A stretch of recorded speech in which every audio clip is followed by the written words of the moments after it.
ఓం గం గణపతియే నమః. శ్రోతలకు నమస్కారం. మన ఛానల్కు స్వాగతం. శ్రీ భవిష్య మహాపురాణం 28వ భాగం. హరిస్వామి కథ. బేతాళుడిలా చెప్పసాగాడు. రాజా, ఒకప్పుడు చూడాపుర రాజ్యాన్ని చూడమణి అను రాజు ఏలుతూ ఉండేవాడు. అతని భార్య విశాలాక్షి మంచి పతివ్రత, గొప్ప భక్తురాలు. ఆమె పుత్ర సంతానం కోసం పరమశివుణ్ణి ఆరాధించగా ఆయన కృప వల్ల మన్మధుని అంత సుందరుడు, దైవాంశ సమన్వితుడు నగు పుత్రుడు జన్మించాడు. అతనికి హరిస్వామి అని పేరు పెట్టారు. అన్ని సంపదలు అమెరిన హరిస్వామి ఈ భూమిపైన దేవేంద్ర వైభవంతో జీవించసాగాడు.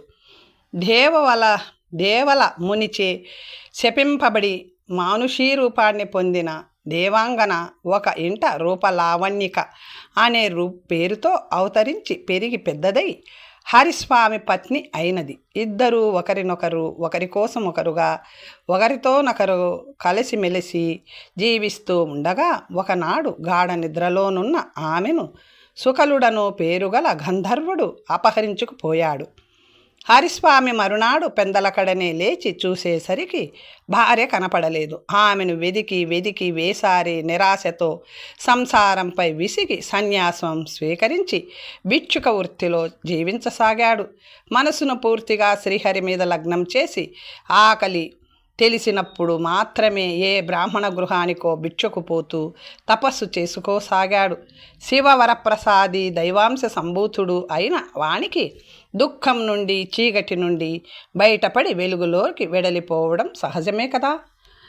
ఒకరోజు ఈ సన్యాసి ఒకనాటి హరిస్వామి ఒక బ్రాహ్మణుడి ఇంటికి భిక్షకు రాగా ఆయన భిక్షాపాత్ర నిండా శ్రద్ధ భక్తి సమన్వితమైన మనస్సుతో పాయసం వడ్డించి ఇచ్చాడు. దానిని తన పాత్రలో గైకొని హరిస్వామి నదీ తీరానికి పోయి అక్కడి వటవృక్షం త్వరలో దానిని పెట్టి స్నానానికి నదిలో దిగాడు. ఈలోగా దైవ ప్రేరితమై ఒక సర్పం వచ్చి ఆ పాయసంలోకి విషం ఉమ్మీసి వెళ్ళిపోయింది. సన్యాసి హరిస్వామి స్నానం చేసి ఆ పాయసాన్ని తింటుండగానే తెలివి తప్పిపోసాగింది. అతనికి అందులో విషం కలిసిందని తెలిసిపోయింది. అతడు అలా తూలుతూనే తనకు పాయసదానం చేసిన బ్రాహ్మణుని వద్దకు వచ్చి, ఓయి బ్రాహ్మణ, నీవు నాకిచ్చిన పాయసంలో విషం కలిసింది.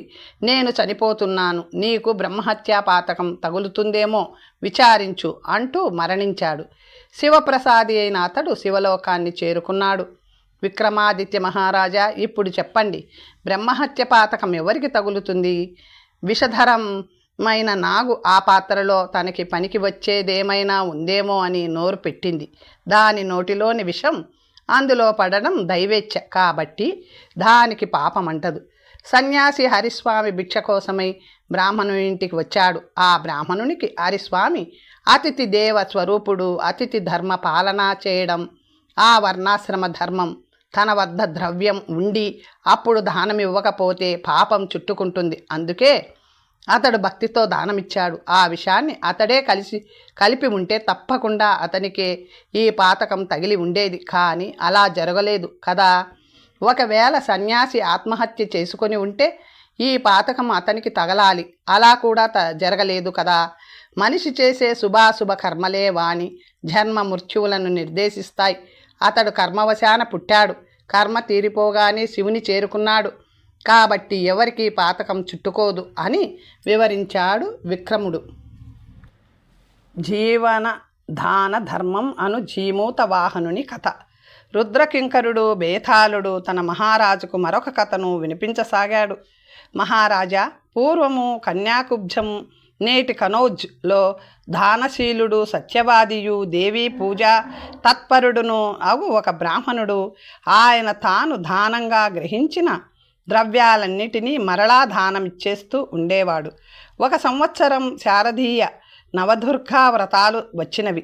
అతనికి ఆ సందర్భంలో ఎటువంటి ద్రవ్యము దానంగా రాలేదు. అతడు అప్పటికే దుర్గా పూజకు కొందరు కన్యలను ఆహ్వానించి ఉన్నాడు. వారికి దానాలివ్వాలి. ఏం దారి? కనకదుర్గమ్మ తల్లి అని చింతిస్తూ ఉండగా అమ్మ దయ వల్ల అతనికి అనాయాసంగా 5 ముద్రల ధనం లభించింది. ఆనందంగా ఆ వ్రతమేదో ముగించాడు. 9 రోజులు ఉపవాసం చేశాడు. ఈ పుణ్యం వల్ల మరణించిన తరువాత అతనికి దేవస్వరూపమే లభించింది. మరు జన్మలో విద్యాధర రాజుగా జీమూత కేతువును పేర విరాజమానుడు అయ్యాడు. అతడు హిమాలయ పర్వతాల్లో రమణీయ స్థలాల్లో నివసిస్తూ తపస్సు చేస్తూ ముఖ్యంగా కల్పవృక్షాన్ని తన తపముచే మెప్పించాడు. ఫలితంగా అతనికి అన్ని కళలలోనూ ఆరితేరిన జీమూత వాహనుడు పుత్రునిగా లభించాడు. జీమూత వాహనుడు పూర్వజన్మలో మధ్య దేశాన్నేలిన శూరసేన మహారాజు. ఆయన ఒకనాడు వేటకై వచ్చి ఉత్పలావర్తమును చేరాడు. ఇది వాల్మీకి మహర్షి నివసించిన తపోవనం.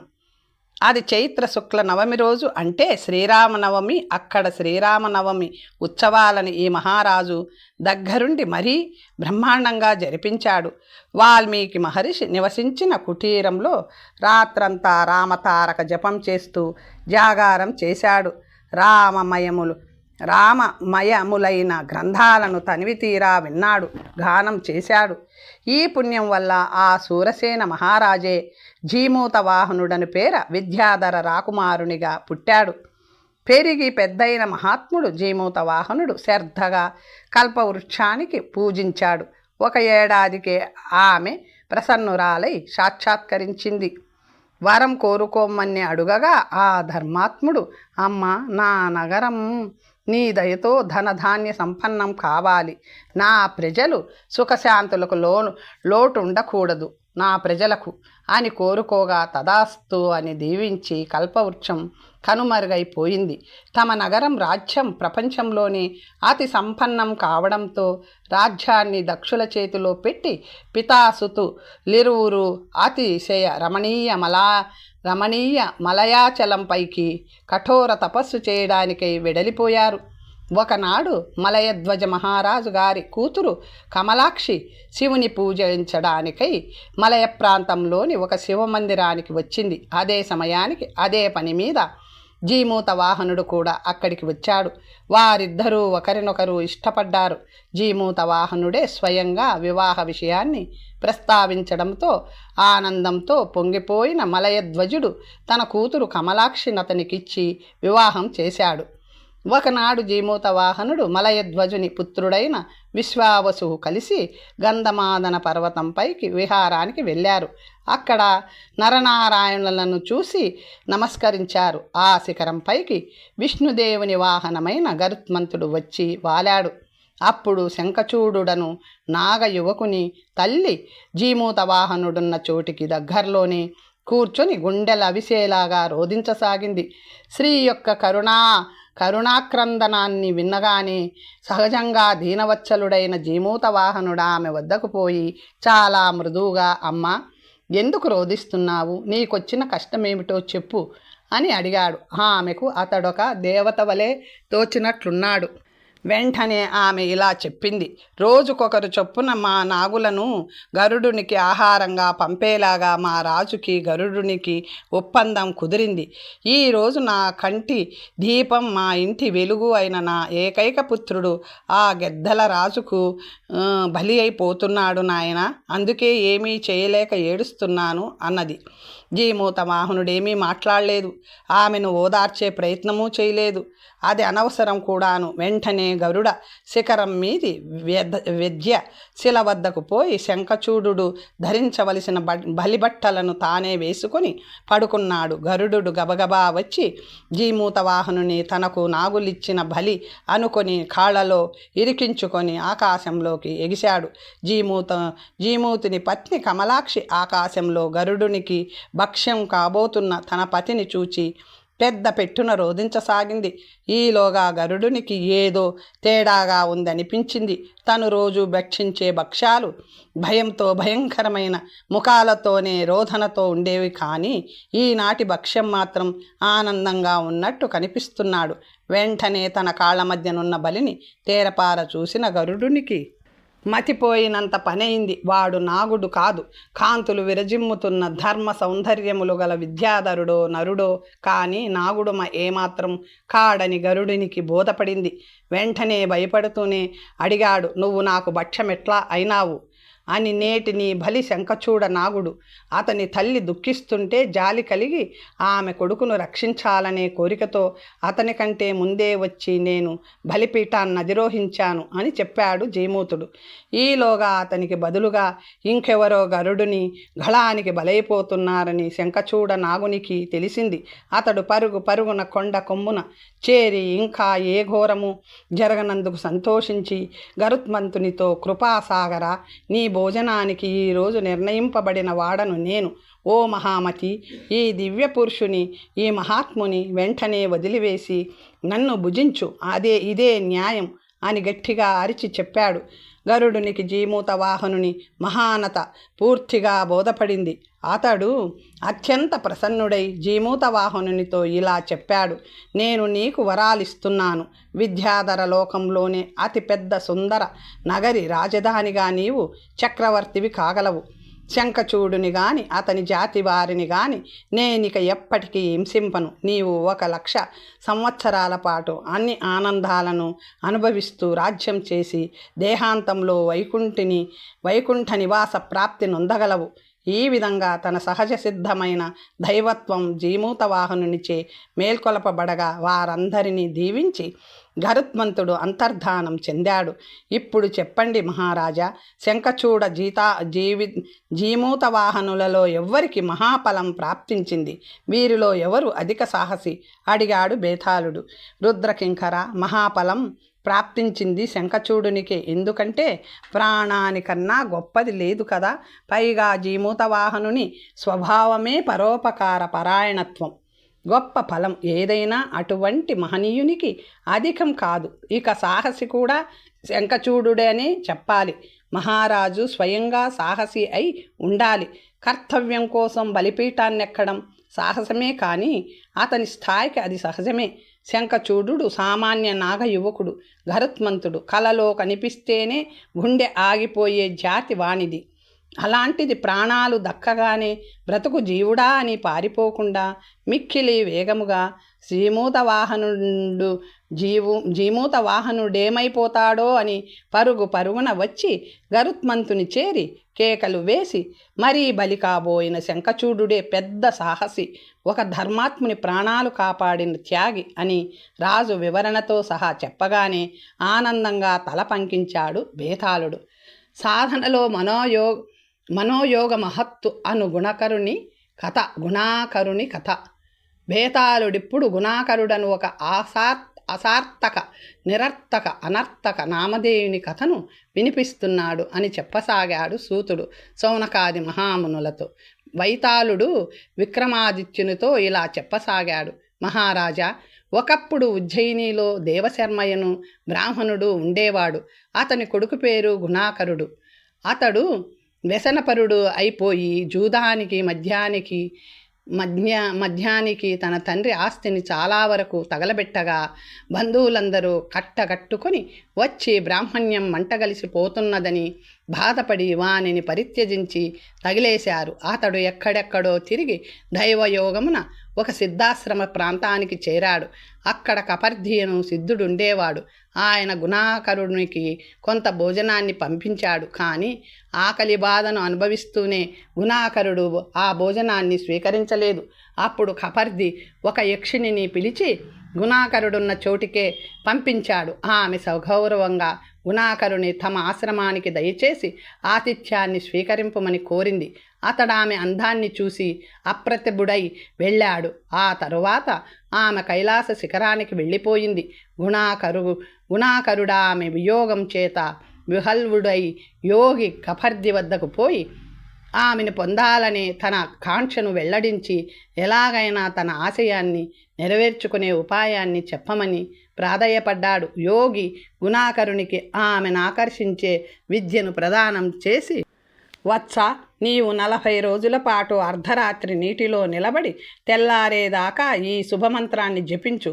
నీకు ఈ మంత్రం సిద్ధిస్తే యక్షిణి సిద్ధిస్తుంది. ఏకాగ్రత చాలా అవసరం సుమా అని మంత్రోపదేశాన్నిచ్చి పంపించాడు. గుణాకరుడు అలాగే చేశాడు. 40 రోజులు అయిపోయింది. యక్షిణి లభించలేదు. ఇక చేయునది లేక కపర్ది సూచన మేరకు అతని ఇంటికి పోయి తల్లిదండ్రులకు నమస్కరించి ఒక రాత్రి వారితో గడిపి మరునాడే ఒక ప్రసిద్ధ సన్యాసి మఠానికి పోయి అక్కడ శిష్యుని రూపంలో నివసించసాగాడు. అక్కడ పవిత్రుడై పంచాగ్నుల మధ్యలో నిలబడి కపర్ది ఇచ్చిన మంత్రాన్ని మళ్ళీ జపించి సాధన చేశాడు. అయినా యక్షిణి రాలేదు. అతని కాంక్ష తీరలేదు. ఇంతవరకు చెప్పిన బేతాళుడు జ్ఞాన విశారదుడైన విక్రమాదిత్యుని ఇలా ప్రశ్నించాడు. మహాభాగా, గుణాకరుని కోరిక తీరకపోవడానికి కారణమేమై ఉంటుంది? రుద్రకింకర, ఏ సాధకునికైనా సిద్ధి ప్రాప్తించాలంటే తప్పనిసరిగా ఉండవలసిన గుణాలు 3: మనస్సు, వాక్కు, శరీరాల ఏకాత్మము. మనస్సు వాక్కు కలిసిన సాధన పరలోక సుఖప్రదంగా ఉండటానికి పనికొస్తుంది. వాక్కు శరీరం ఏకీభవించగా చేసే కార్యాలు అందంగా వస్తాయి. అందంగా అంటే ఈ జన్మలో అంశికంగాను పరలోకంలోనూ అధికంగాను ఫలాలనివ్వడం. మనస్సు శరీరము ఏకమై చేసే కర్మలు మరుజన్మలో సిద్ధిస్తాయి. అదే మనస్సు వాణి శరీరము తన్మయత చెంది చేయబడ్డ కర్మలైతే ఈ జన్మలోనే అది శీఘ్రమే ఫలాలనిస్తాయి. దేహాంతంలో మోక్షప్రధాన కారములు అవుతాయి. గుణాకరుడు 2 మార్లు ఎంతో శ్రమించి మంత్రజపం చేశాడు. కానీ 2 పర్యాయాల సాధనలోనూ మనోయోగం చాలలేదు. పంచాగ్ని మధ్యలో జలాంతర కర్మలో కూడా శరీరం శ్రమించింది.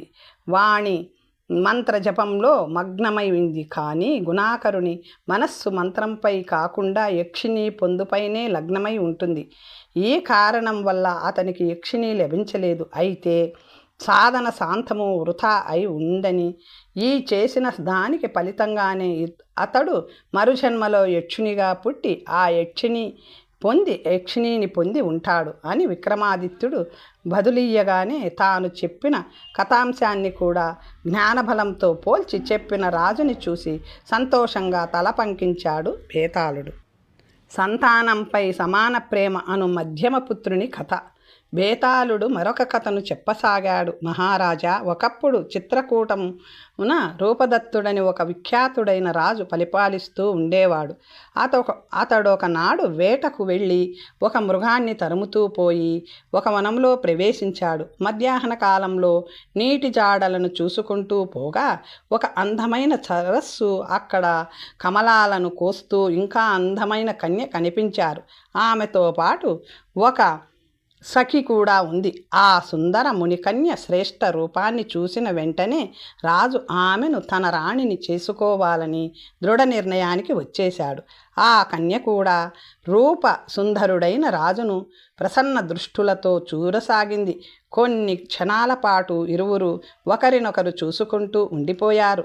రాజు తేరుకొని ఆమె సఖి ద్వారా కన్య అక్కడి ముని యొక్క ధర్మపుత్రి అని తెలుసుకున్నాడు. ఈలోగా ఆ మునీశ్వరుడు అక్కడికి రావడంతో రాజు ఆయనకు నమస్కరించి ఆయన ఆతిథ్యాన్ని పొంది తన జ్ఞానాన్ని పెంపొందించుకునే ప్రయత్నంలో భాగంగా మునీశ్వర, ఉత్తమ ధర్మం అనగానేది అని అడిగాడు.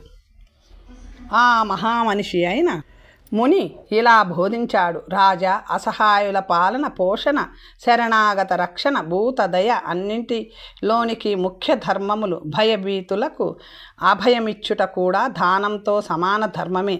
ఉద్దండులను దండించుటయే ధర్మము.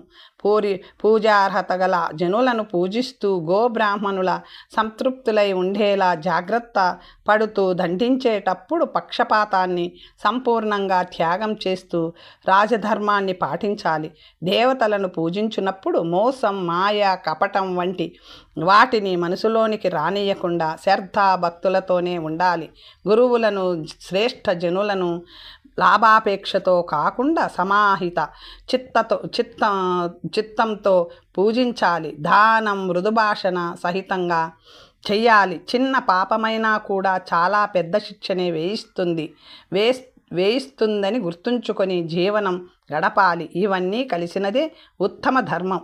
ఇష్టసఖి ద్వారా విషయాన్ని తెలుసుకున్న ముని తన కన్యను రాజునకిచ్చి వివాహం చేశాడు. రాజు ఆమెను పరిగ్రహించి సతీ సమేతంగా రాజధానికి బయలుదేరాడు. దారిలో వారొక వటవృక్షం క్రింద విశ్రమించారు. అంతలోనే ఒక రాక్షసుడు వారి ఎదుట నిలబడి, మీరు నా స్థానాన్ని అపవిత్రం చేశారు, నేను మిమ్మల్ని తినేస్తాను అని గర్జించాడు. రాజు వాని కాళ్ళ వేళ్ళ పడి తమను రక్షింపుమని బతిమాలగా, ఇంత విఖ్యాతుడైన రాజు ఈ విధంగా బేలపడిపోవడం కని జాలిపడి ఆ రాక్షసుడు, సరే మీ ఇద్దరినీ వదిలేస్తాను, కానీ నాకు 10 ఏళ్లలోపు వయసు గల బ్రాహ్మణ బాలకుణ్ణి ఆహారంగా పంపాలి అన్నాడు. రాజు వెంటనే ఒప్పేసుకొని మాట ఇచ్చేసి బతుకు జీవుడా అని బయటపడి తన రాజభవనానికి సతీ సమేతంగా చేరుకున్నాడు. మరునాడు మంత్రిమండలి సమావేశాన్ని పెట్టి ఈ విషయాన్ని బయటపెట్టిన రాజుకి మంత్రులు తమకు తెలిసిన బ్రాహ్మణుడొకడున్నాడని, వానికి 10 ఏళ్లలోపు వయసున్న కొడుకులు 3 ఉన్నారని, 1,00,000 స్వర్ణ ముద్రలిస్తామంటే పుచ్చుకొని ఒక కొడుకుని బలి ఇచ్చేస్తాడని విన్నవించాడు. 1,00,000 స్వర్ణముద్రల కన్నా బ్రాహ్మణ బాలకుని ప్రాణం కన్నా తన ఆలి యొక్క బతుకులే ముఖ్యమనుకున్న మహారాజు వెంటనే అంగీకరించి చకచక ఏర్పాటు చేయించాడు. తల్లిదండ్రుల అంగీకారంతో బ్రాహ్మణ బాలకులలో మధ్యమున్ని రాజభటులు రాక్షసుని వద్దకు కొనిపోయారు. బలిదాన సహాయం కాగానే ఆ మధ్యమ కుమారుడు ముందు పకపకా నవ్వాడు. వెంటనే వలవలా ఏడ్చాడు. విక్రమాదిత్య మహారాజా, ఆ బాలకుని ఆసన రోధనాలకు వ్యాఖ్యానం చెప్పగలరా అంటూ అడిగాడు బేతాళుడు. రుద్రకింకర, ఈ దుష్ట మనఃప్రవృత్తి ఎక్కడ ప్రారంభమైందో కానీ చాలా ఇళ్లల్లో తండ్రికి పెద్ద కొడుకు ప్రాణ సమానమైతే తల్లికి చివరి కొడుకు ప్రాణప్రదం. తనను కన్నా తల్లిదండ్రులే తనను 1,00,000 సువర్ణ ముద్రల కోసం బలిపెట్టేయడం, తనకు ఎవరైనా అన్యాయం చేస్తే తాను వెళ్ళి ఆశ్రయించవలసింది రాజునే అయినప్పుడు తన రక్షణ కోసం కత్తిని చేతబట్టి కథనం వైపు కదలవలసిన ఆ రాజే నిర్దయుడై, స్వార్థపరుడై, పిరికివాడై అదే కత్తితో తనను నరికి బలివ్వబోవడం చూసిన మధ్యమపుత్రునికి తన తల్లిదండ్రుల ధనాశాన, తన రాజుగారి ప్రాణభీతిని తలుచుకోగానే తెరలుగా నవ్వు పుట్టుకొచ్చింది. అన్ని జన్మలలోకి ఉత్తమమైనది బ్రాహ్మణ జన్మ. ఇది ఈరోజు పరమ అధములైన రాజదంపతులు, బ్రాహ్మణ దంపతులు మరియు రాక్షసుని ప్రాణభీతి, ధనాశ, ఆకలి వంటి వికృతమైన మృత్యు దంష్ట్రల వల్ల అంతమైపోతున్నందుకు అతనికి దుఃఖం పొంగుకొచ్చింది. రాజు తన పత్ని ప్రాణం ముఖ్యమనుకున్నారు. పిల్లలందరికీ సమానమైన ప్రేమనే మనం పంచాలి అని చెప్పాడు విక్రముడు. 4 మూర్ఖుల కథ. మరొక కథను వినిపించసాగాడు బేతాళుడు. అని సూతుడు సౌనకునికి చెప్పాడు.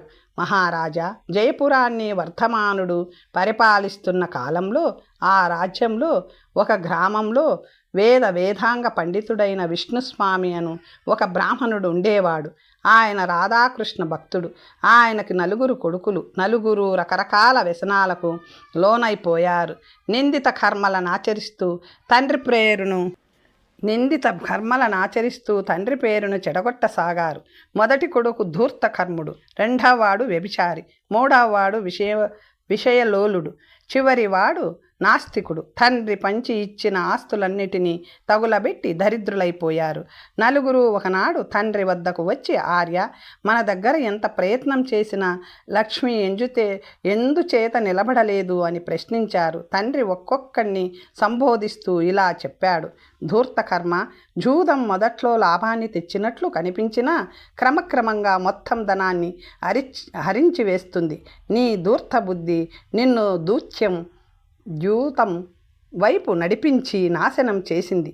నాన్నగారు, మరి నాకేది దారి? లక్ష్మీ కటాక్షం కలిగేది ఎట్లా? పుత్ర, తీర్థాల వ్రతాల ప్రభావం వల్ల ముందుగా పాపం నశిస్తుంది. తల్లిదండ్రులు చెప్పినట్లు చెయ్యాలి. ముందు మేము చెప్పేది వినాలి అంటూ రెండవ వాని వైపు తిరిగి ఇలా అన్నాడు తండ్రి. పుత్ర, వ్యభిచారం ఆరోగ్య నాశిని, ద్రవ్య వినాశినియే కాదు, మహాపాపం కూడా. దీనికి విరుగుడు బ్రహ్మచర్యం ఒక్కటే. బ్రహ్మచర్య వ్రతాన్ని కఠోరంగా పాటించి బ్రహ్మపరాయణుడవైన నాడు నీకు సకల శుభములు కలుగుతాయి అని చెప్పి మూడవ వాణిని సంబోధించి ఇలా అన్నాడు. నాయన, విషయలోల మాంసభక్షణము, మదిరాపానము అన్నీ అనారోగ్యాలను కొని తేవడమే కాక పాపాలను వృద్ధి చేస్తాయి. వీటి వల్ల దొంగతనము, దానివల్ల నరకము కలుగుతాయి. నీ పాపాలన్నీ కరిగిపోవాలంటే ఐశ్వర్య సంపన్నుడు సర్వోత్తమ భగవానుడు జగత్పతి అయిన విష్ణువును వ్రతపూర్వకంగా ఆరాధించి మిగిలి ఉన్న ద్రవ్యాన్నంతటినీ ఆయన పూజలకే వెచ్చించి మౌనంగా భోజనం చేస్తూ ఉండు. నాలుగవ వానితో ఇలా చెప్పాడు విష్ణుస్వామి. బాబు, నువ్వు ముందు దేవ నింద మానుము, తరువాత నాస్తిక భావాలను, నాస్తిక సాంగత్యాన్ని మనసులో నుంచి కూడా తుడిసి పారవేయము. శుద్ధ ఆస్తిక మార్గాన్ని అవలంబించు. ఆత్మశుద్ధి చేసుకొని బుద్ధిగా సమస్త ప్రాణుల హృదయ గృహాలలోనూ ఉండే దేవతాగణాలన్నీ పరమాత్మ రూపాలే అని గ్రహించి అందరినీ పూజించు. వారు తమ తండ్రి చెప్పిన సాధనలన్నింటినీ మిక్కిలి శ్రద్ధతో పాటించారు. ఒక్క ఏడాదిలోనే పరమశివుడు వారిని చూసి జాలిపడి వారికి సంజీవని విద్యను ప్రదానం చేశాడు. వారు దానిని గ్రహించి వెనుకకు వస్తుండగా వనంలో ఒక పులి కళేబరం కనిపించింది. వారిలోనొకడు వెంటనే దాని ఎముకలనన్నింటినీ ఒకచోట చేర్చి మంత్రం జపిస్తూ వాటిపై చల్లాడు. పులికి అస్థిపంజరం ఏర్పడింది. రెండవ వాడు చల్లిన మంత్ర జలం వల్ల ఆ పంజరానికి మాంసపుష్టి కలిగింది. మూడవ వాని మంత్రజలం దానికి రక్తాన్ని, చర్మాన్ని పుట్టించగా నాలుగవ వాని మంత్రజలం దానికి ప్రాణం పోసింది. అది వెంటనే లేచి ఆ నలుగురిని చంపుకు తినేసింది. ఈ విధంగా మూర్ఖుల ప్రాణాలు ఆవిరులలో కలిసిపోయాయి అని చెప్పి, మహారాజా, ఈ నలుగురిలో అందరికన్నా పెద్ద మూర్ఖుడెవరు అని ప్రశ్నించాడు బేతాళుడు. పులికి ప్రాణం పోసిన వాడే అతిపెద్ద మూర్ఖుడు, చెడును బ్రతికించరాదు అని బదులు చెప్పాడు మహారాజు. పద్మావతి కథ. విక్రమాదిత్యుని బుద్ధి సూక్ష్మతకు, వివేచన శక్తికి సంతోషిస్తూ మరొక కథను చెప్పసాగాడు బేతాళుడు. మహారాజా, మహేశ్వరుడు స్వయంగా కొలువుండే వారణాసీపురిని ప్రతాప ముకుట మహారాజు పాలిస్తూ ఉండేవాడు. అతని పుత్రుడు వజ్రముఖుడు. అతడే యువరాజు. మంత్రి కొడుకైన బుద్ధిదక్షుడు, రాకుమారుడు వజ్రముకుటుడు ప్రాణ స్నేహితులు. కలిసే చదివేవారు, కలిసే పెరుగుతున్నారు. ఒకమారు వారిద్దరూ కలిసి వన విహారానికి వెళ్ళారు. కొంత దూరం వెళ్ళాక వారికొక సుందర ఉద్యానవనం కనిపించింది. పువ్వులు, పక్షులు, మంచి మంచి వాసనలు, మందమలయం మారుతాలు ఇవన్నీ రాకుమారుని ఢీకొని అతనిలో ఏదో మధురమైన ఊహలను పుట్టించాయి. కానీ పేరుకు తగిన వాడైన మంత్రికుమారుడు బుద్ధి దక్షుని తాకిన మనస్సులోకి వెళ్ళలేకపోయినాయి. కాస్త ముందుకు పోయి చూడగా ఈ నీటి మీదికి గాలికి ఆలయం దొరికింది. అక్కడొక పరమ రమణీయమైన సుందర సరోవరం ఒకటి గోచరించింది. ఆ సరోవర తీరాన ఒక అద్భుతమైన శివాలయం ఉంది. అక్కడికి మహామునులు వచ్చిపోతుంటారు.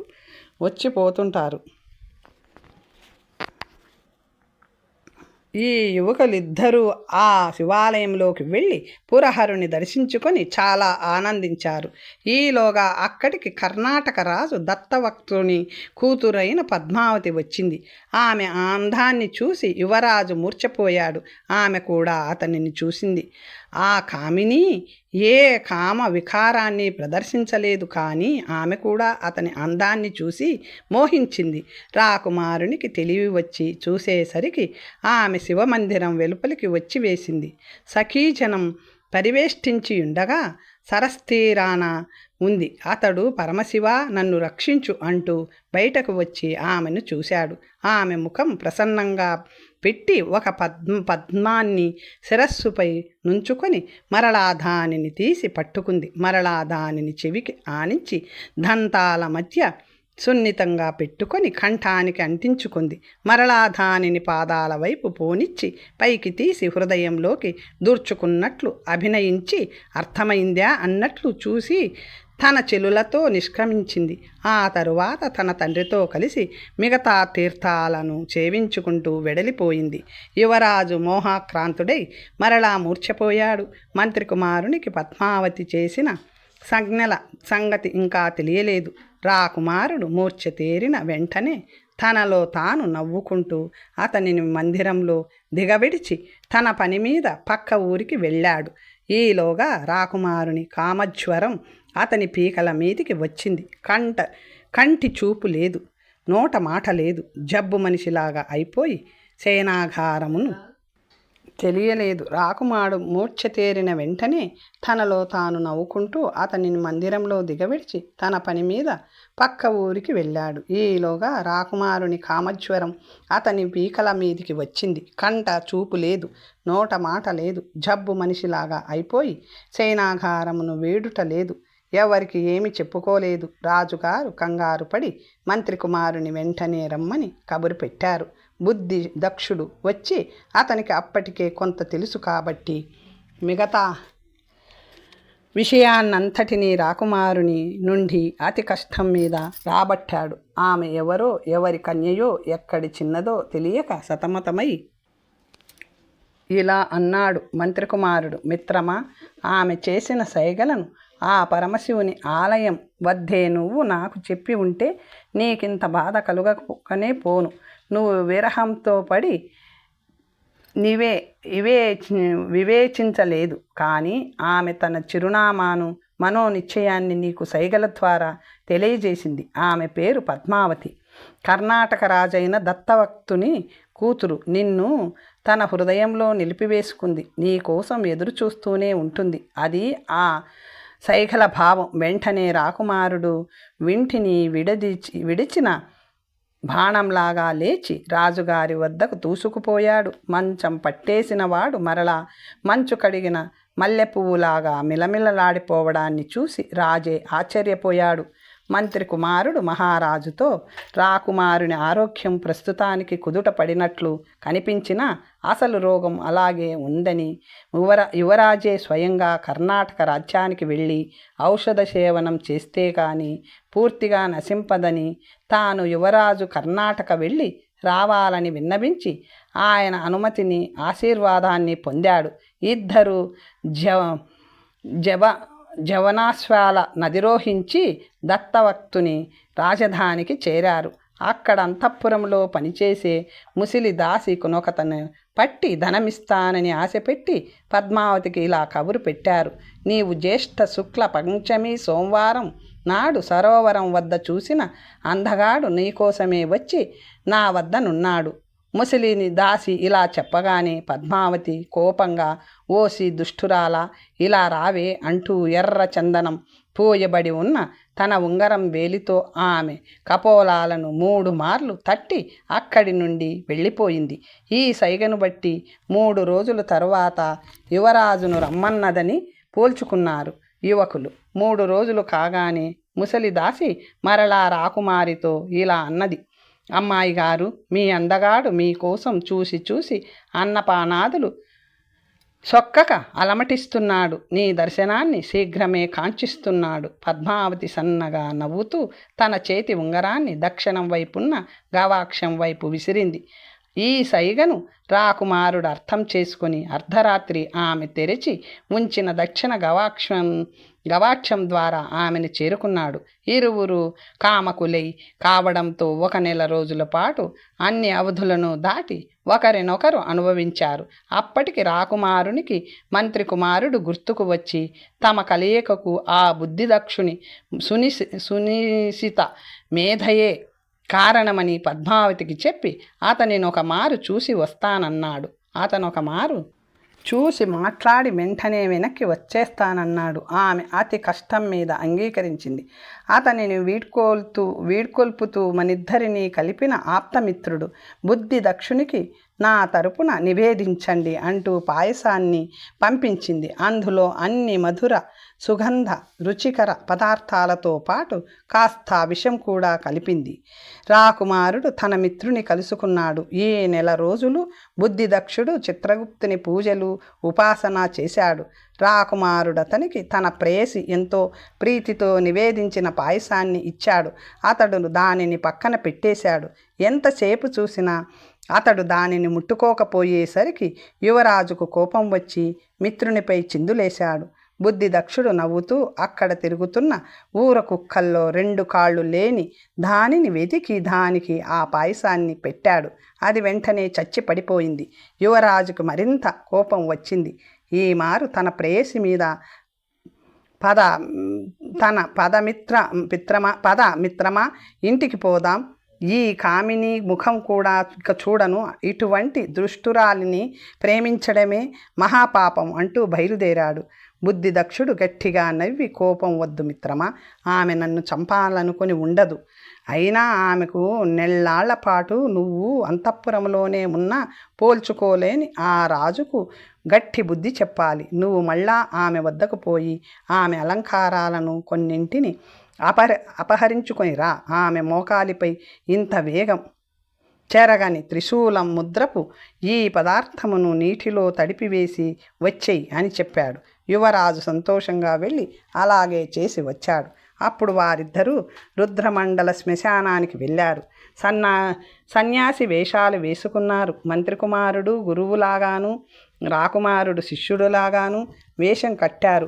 మహాయోగి వేషంలో నిజంగా మహాయోగీశ్వరుని వలెని తేజస్సున్న మంత్రి కుమారుడు రాకుమారుని పిలిచి, శిష్య, ఈ స్వర్ణాభరణాన్ని రాజుగారి ద్వారం వద్దకు పోయి అమ్ముకొని రమ్ము అన్నాడు. శిష్యుడు అలాగే చేసి రాజభటులకు పడ్డాడు.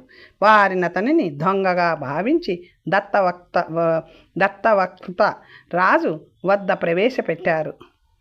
రాజుల ఆభరణాలను కొన్ని ప్రత్యేకతలుంటాయి. అందుచేత ఈ ఆభరణం తన ఇంటిదేనని పోల్చిన రాజు, ఓ సన్యాసి, ఈ ఆభరణం నీకెలా దొరికింది అని అడిగాడు.